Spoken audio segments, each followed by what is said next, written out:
Hello, I'm Mike Hruby, president of New Jobs for Massachusetts.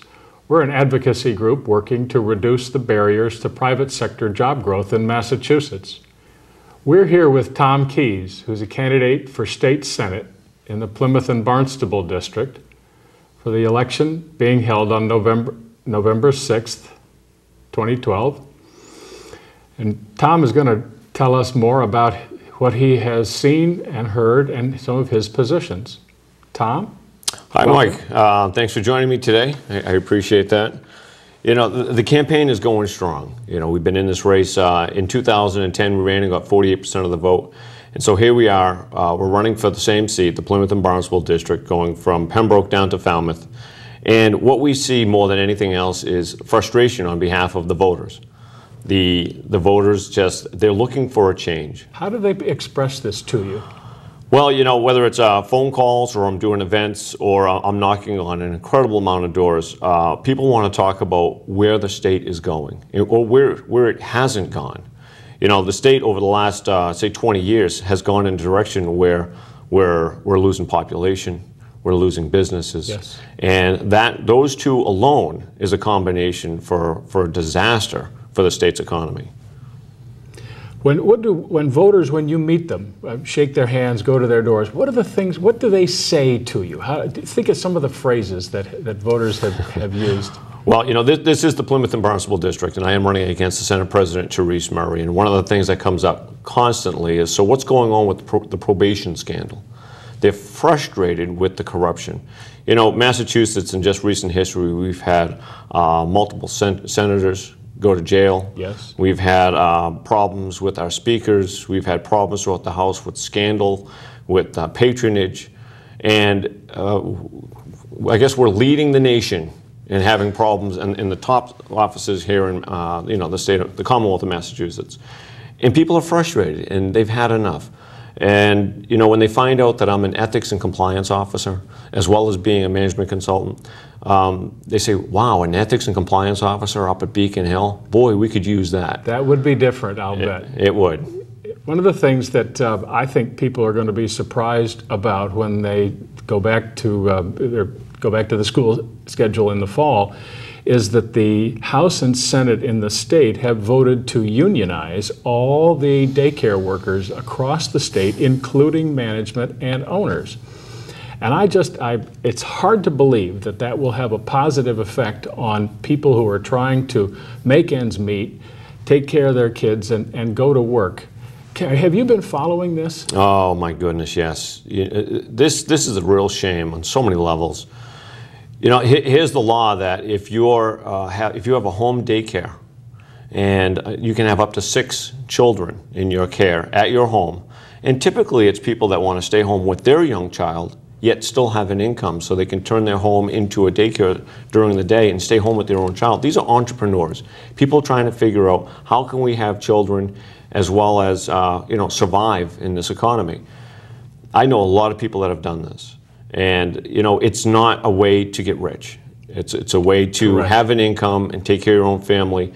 But I also know a lot of people that beyond their young children, they stay in this business because they share relationships with people in their community, because these are home daycares, and these are people in their community that are coming to them knowing that it's a safe, it's a regulated, and it's an inspected environment. And these are individuals that they put their heart and soul into this business. And for the state to come down and for the Senate to pass a law that if any of these children going to these home daycares receive any stipend of government dollars of any kind, then the person that owns or operates or works in that home daycare must now be unionized and be actually classified as a state employee. Isn't that going to raise costs for all the working mothers and parents across the state? You know, home daycare is very expensive. Yes. Young families that are trying to survive in the state of Massachusetts, that are trying to find a sufficient and good and safe daycare, they have to pay an incredible amount of money. Sometimes if you have multiple children, it's almost, you're almost upside down. Yes. If you're out working, you're actually paying or you're just working just to pay for this daycare. People aren't making it when they're young in the state of Massachusetts. And to force these daycares to now pay union dues and to raise the costs, that cost has to be either absorbed by themselves, which I can only imagine is going to mean some aren't going to do the work anymore, or secondarily, it's going to raise the cost and it's going to be put onto these young families that are trying to survive. It's wrong on all levels. And the unions were trying to get the home daycares to unionize a couple years back. And they went to all of these home daycare centers and none of them joined. And so here we are now, the state forces them to do it. These are entrepreneurs. These are independent individuals. This isn't, these aren't people that were looking to get into the union organization. These are entrepreneurs. And where does it stop? Now that this independent entrepreneur must be a state employee and unionized, what about all the other entrepreneurs out there, the individuals that start their own business? It sets a precedent, doesn't it? It does seem like if they can do it with daycare, they can do it with anybody. It's a slippery slope. Really. One of the problems we have some of the sternest labor laws in the entire country in this state, and one of the issues that affects every employer is we have something called the Treble damages clause in the Wage Act. And this provides us, the state, a way to find a mistake that someone might have had, even if it's inadvertent, and go in and take all what they consider to be the damages that caused, whether it's the calculation of time off, sick pay, vacation pay, 401 contributions. If there's more than one employee, they add it all up, they triple it. And then they go to a court and they say, summary judgment, the law provides an instantaneous judgment that this person is guilty, and the triple damage is fine, and there is no trial. And there's no appeal. There's no appeal. And do you have a position on this? Oh, this is incredible. We've always had treble damages here in Massachusetts. If someone was not receiving their due compensation in a timely fashion and somebody brought their employer to court, the courts could already, if they saw that this was willful conduct on behalf of the business owner, to keep people from receiving their compensation. I think everyone understands willful. Correct, willful. Then what happens is that the judges already had the ability to enact treble damages, which is triple damages. But the judges had the ability to not do it also, because there could have been a problem with, say, your payroll system. Could have been a subcontracted payroll system that had a problem, or someone was misclassified in their employment status by no willful means, but it was just a misclassification for many different reasons, as well as the ever-changing regulation in Massachusetts that says this person's this class over that class. But now they've taken the willful out. Yes. What they did was they said, all right, now if anyone feels aggrieved that they're not receiving their due compensation, bang, triple damages immediately, and you can't appeal. Why?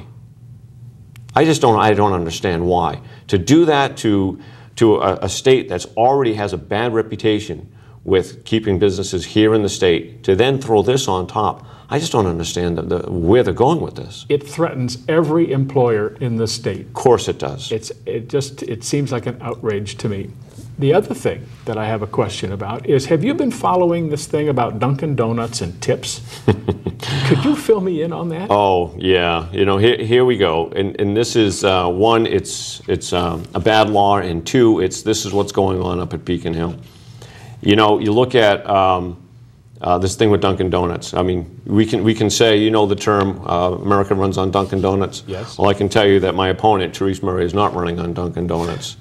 One of the senators brought up to a vote up at the State House that they want to make an amendment to the law. And what this comes down to, it's about tips. And when you see, you go into a Dunkin' Donuts or a like establishment, where you'll have a couple people working at the register and maybe three people or two. A little bucket or a jar or something. There's a tip jar out front. Right. And at the end of the shift, it would be divvied up by those individuals on that shift. Well, whoever the shift supervisor was, if they were partaking in it, they're classified as management, and therefore they shouldn't have. Although if you look at the way these companies are set up, The person that's considered the shift supervisor isn't making a large amount of money. What it is they're doing the exact same thing. They're just given the key to open and close. A few extra responsibilities. They're still serving the public, bringing the coffee, bringing the food. They're doing the exact same work to receive tips. I was watching the McDonald's workers on the at the toll plaza, I mean the rest plaza on the interstate on Mass Pike. Yep. And they do exactly, the supervisors do exactly the same thing as everybody else. You can't tell the difference. These are earned tips based on good service, and they're all doing good service. Now what happened is because of this, there's lawsuits going on even in the town of Plymouth where employees are suing the owner because the supervisor received their tips. Who benefits from all this dissension and friction within the workplace? Well, what happened is here we're not talking about people that are that are making high wages. These are basic wages, and tips supplements those wages. Now the employees are saying, well, I don't want to have a lawsuit, therefore no more tip jar. We're seeing signs at Dunkin' Donuts and different establishments saying tips not accepted. So the only people getting hurt are the people that are working. Now, there was a vote taken up at Beacon Hill to change it so that supervisors in these classifications can partake. And that would keep everything moving forward, the lawsuits would go away. And my opponent, Therese Murray, chose not to vote and it failed. Had she voted, it would have passed. So she's the one vote. She's the one vote, difference. And it fails. And now we have people that now can't receive tips. I mean, this is a common sense approach. So this is an example of how regulation drives down income for everybody. We can make the most simple thing complicated up at Beacon Hill. This is unnecessary. And the thing is, people are getting hurt. We have people that are working in these establishments that rely on these tips to supplement their income. Absolutely. And now they're not getting it. It's just, I don't understand the vote. Speaking of businesses that are on every corner, we've talked about Dunkin' Donuts, but it seems, and one of the other businesses that's on every corner is a bank. I'm sure. And I have heard that the government, state government, wants to form a state bank of its own, which seems to be the last thing we need. This was my opponent's idea. Really? To start a state-owned bank. Now, look, this is a state that's known for corruption, known for insiders getting jobs, known for people getting favors, and we want the state to be in charge of a bank. And the most difficult part, or I'd say the most egregious part of this whole thing, is that a state-owned bank isn't backed up by FDIC. The risk all goes squarely on the taxpayers. Why would we want to take on that risk? And now have a bank that's now going to compete with all of our local banks. And do we want our local banks to say, whoa, well, if the state's going to do it, we're going to have to leave like all the other businesses? This state keeps sticking its fingers into all these industries, not understanding economics in the industries, and it forces companies out. Why are we doing this to the banks now? Is there a proposal before the legislature, or is it what's its status right now? It's actually been shot down, thankfully. All the papers have said, in this state, no. I mean, when this came out, the papers went crazy, the blogs went crazy, and they say this is not the state where this legislature can be in charge of a bank. By no means. Fascinating. We have New Jobs for Massachusetts, which our website is newmassjobs.com, has focused very strongly on the problem of underemployment in this state. The state leaders have often said, well, look, we have a very low level of unemployment, but they're overlooking the fact that many of the people who are supposedly fully employed are either working part-time and want to be working full-time, or they're working one or more educational degree levels below their qualifications, or they're working outside their field because they can't get a job inside their field, or they're supervising many fewer people than they used to be. And so we see that as a major basically a degradation of the quality of employment in Massachusetts. And I just thought, in your thoughts about how to improve the employment situation in this state, does underemployment figure in your plans? Oh my goodness, yes. Here's a state where we have companies like Fidelity leaving the state because they can't survive here. Caterpillar, we can go on and on and on. Massachusetts companies that are leaving. Massachusetts has the greatest institutions of higher learning. We got MIT, Worcester Polytech, we've got Northeastern, Harvard. We've got it all for research, design. We also have the greatest institutions for medical design, new applications, medical care. We have what I would say should be the incubator for the entire country. Yes, we should be drawing in people from all over. But we're also rated as the most expensive state to do business in. A recent poll of 500 CEOs says this is the worst state to work in.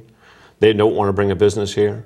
On and on and on. We are a horrible state to be a business in. Now, I'm a management consultant, and all my customers, they tell me this all the time. We have a major problem. The underemployment is a problem because we can't find jobs. Yes. People don't want to leave the state. I love the state of Massachusetts. It offers so much from a resource, from a natural resource. It's a wonderful place to live, but it's a very difficult climate to live in. And that's not weather. We understand the weather here is the way that it is. But the business climate is horrendous. Now, underemployment, I think, has a lot to do with the fact of two things. One is you can't find the sufficient industries to propel your career into, but also, people that have been receiving unemployment, when they fall off the rolls, they're not counted anymore. Yes. Where are they? We don't know. Unemployment rate of just over 6% in Massachusetts is based on who's on the unemployment system. Once the time runs out and they fall out, they're now not classified and if they stop, unemployed. If they stop looking, then they've officially dropped out of the labor force. You're talking about a 15% employment problem, which is the worst in the entire nation. And that's because companies can't stay here. We lost an entire congressional seat with a population. We're down to 9. That means that the state's not represented on the national scene as well as it should. Businesses are leaving, people are leaving. I call people economic refugees. They have to go somewhere else. Businesses are going to the Carolinas, they're going to the Midwest, they're going to New Hampshire and Rhode Island. We cannot compete regionally as a state. They won't come here. And I can understand why. I mean, look what we do to the businesses. We do not partner with them. We just keep hitting them with regulation and taxation over and over again. I have 2 young daughters, and my fear is that they're going to have to leave. Where are they going to work? They're young, but I want them to find their spouses, and I want them here. I'll be selfish about this one.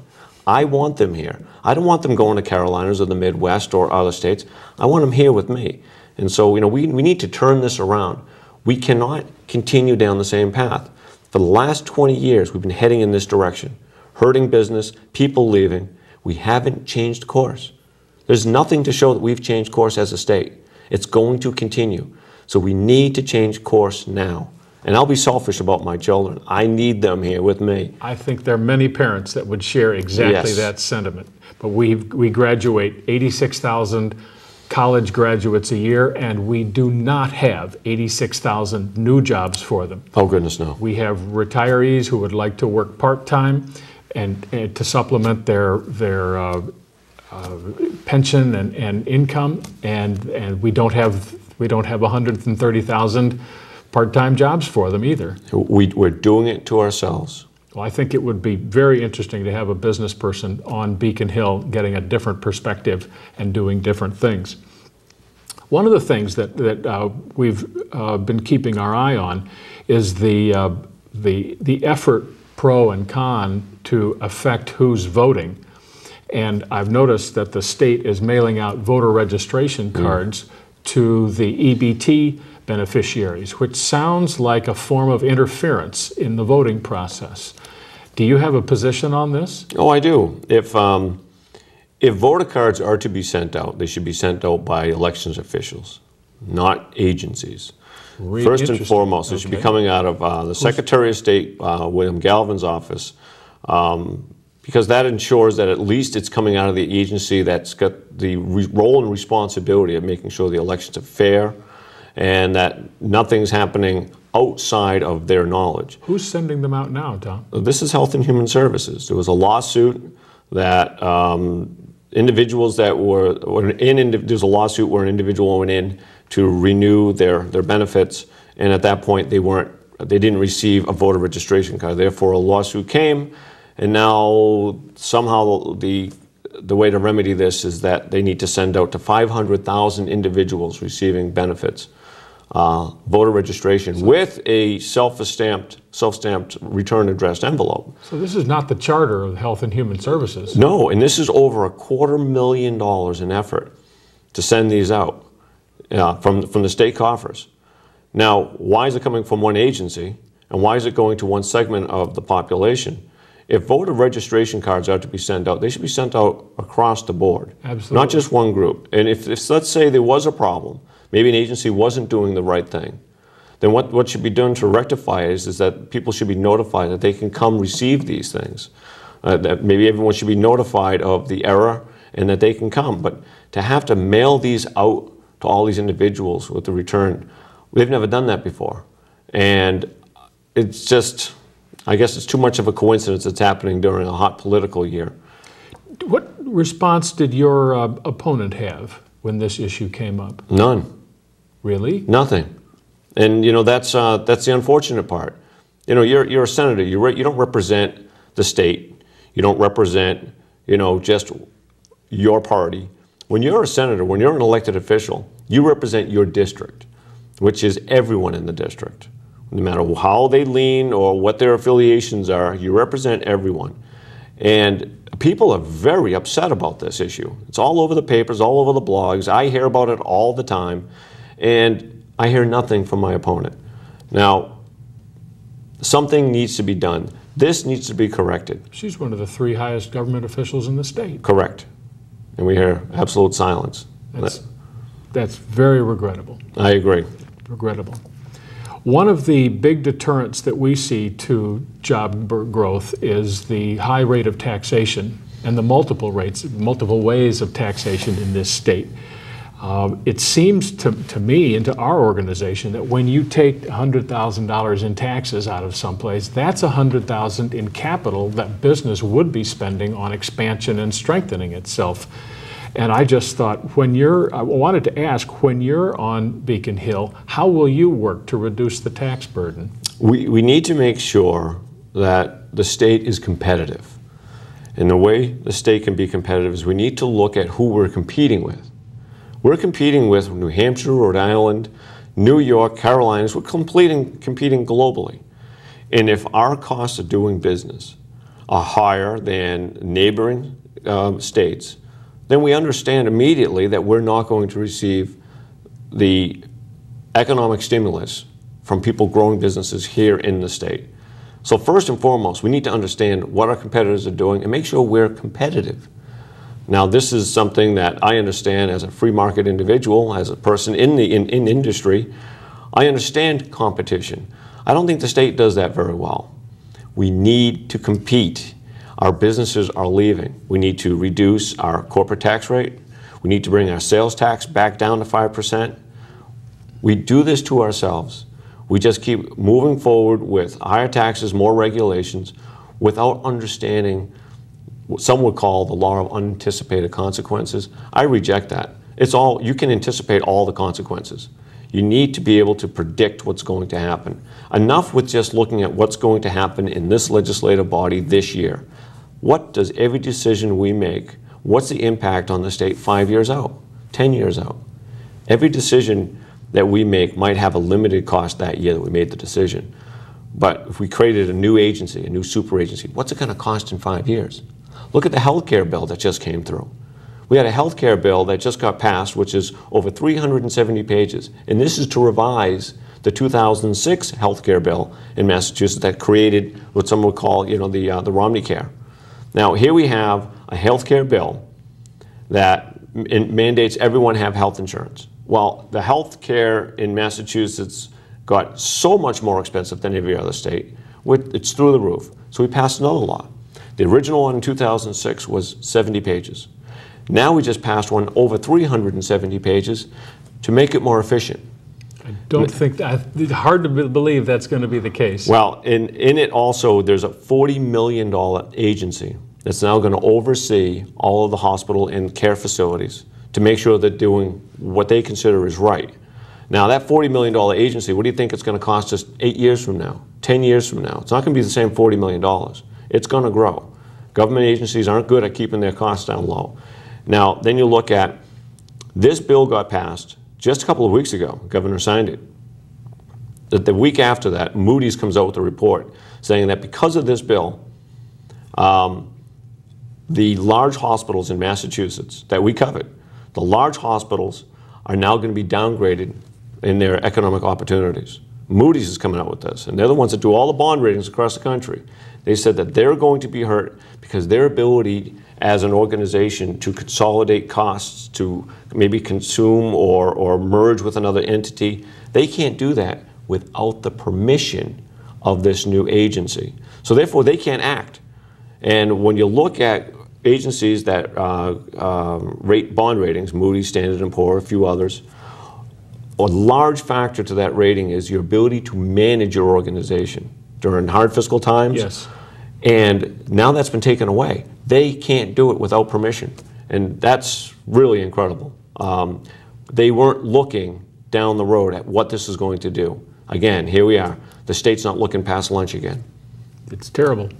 Do you have some of these positions on your website where someone who's interested in... I do. If you go to votekeys.com, that's K-E-Y-E-S, votekeys.com, you can see all of my positions. I'm a completely open candidate. I've been in local and regional politics for 14 years. I've been involved in an awful lot going on from a regulatory standpoint as well as from a business standpoint, and I've laid it all out on my website. I brought with me also a copy for you. This is my 13-point plan to bring back integrity to the legislative process. A lot of people don't realize that the legislature here in Massachusetts has exempted themselves from the open meeting laws. Yeah, not surprising. Or the Freedom of Information Act, which is you can't even petition their internal documents. Or the Fair Procurement Act, where you have to go out for bid for certain activities. They can just go pick their own attorney or their own auditing agency. It's incredible what goes on.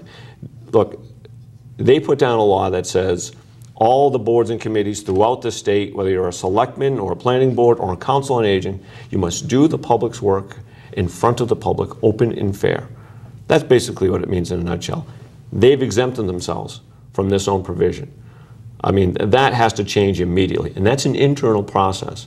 We can change that as a vote of the Senate. We can change that. It sounds from what you're saying about your openness and the need for openness that you would make an effort to shine a lot more sunlight into the corridors of Beacon Hill than we currently have. Sunlight is your best disinfectant. I recall that phrase, and it certainly would seem to apply to Beacon Hill. Absolutely. As an ethics and compliance officer, I write code of ethical conduct. I write this for organizations. I write it, I publish it, I train it, and then I make sure that it's actually working through auditing. Now, Code of Ethical Conduct means this is the way we're going to act as a body. Open and fair, there's no kickbacks, there's no opportunities for people to make mistakes, should we say, and do the wrong thing. This, when you have an entire legislative body exempt from the open meeting law and you can't see their internal documents, we don't know how bad it is up there. We only see what we get from the press. So you would be the only ethics and compliance guy on Beacon Hill if that were the case. That's probably a safe bet, yes. That's very interesting. You'll certainly have free range to make some improvements. Yes. Thank you. Tom, it's been very good to have you here. Mike, thanks for having me. It was a great discussion, and I just wanted to say, if we can drive everybody out to votekeys.com, everything is there. It's also how people can help on the campaign. We've had the papers rate us as the #1 race in the entire state, which is wonderful, and that's coming out of the Boston Globe. I think it's a very clear choice and a very clear election. And if people want to help, please go to votekeys.com. There's a million ways to help, both financially as well as hold signs and do mailings and tell your friends. I like to say if we met one person that agrees with my message, I've met 10, because they can tell their friends. And this is how we can piggyback and just get this message out. We can win this race, and we're working hard. Fantastic. We wish you well. The election is Tuesday, November 6th. Good luck. Thank you, Mike. Thank you, Tom.